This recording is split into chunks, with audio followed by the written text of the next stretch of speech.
Предпладне сончево со летни температури, а во среда и четврток попладне невреме со дожд, на места и град, засилен ветер и чести електрични празнења, најави управата за хидрометеоролошки работи. Поизразено нестабилно време ќе имаме задутре. Освен утре, нестабилност се очекува во четврток на повеќе места со поран дожд, грмежи и засилен ветер, локално во форма на невреме.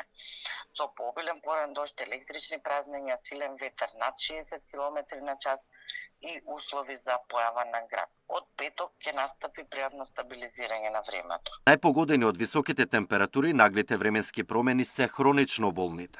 Имајќи го во предвид варијабилното време, превисоките температури, веќе имаме надвор и летни температури од 30 и нешто степени, тоа највеќе влијае на пациентите кои што се хроничари, пред се пациентите со висок крвен притисок, пациентите кои што имаат ХОП и астма, бидејќи тука имаме и нарушување на самиот имун систем и голем број на респираторни инфекции кои овие 2 недели ги бележиме поради наглите промени, бидејќи имаме 3 дена многу високи температури, па 2-3 дена повторно заладување и слично.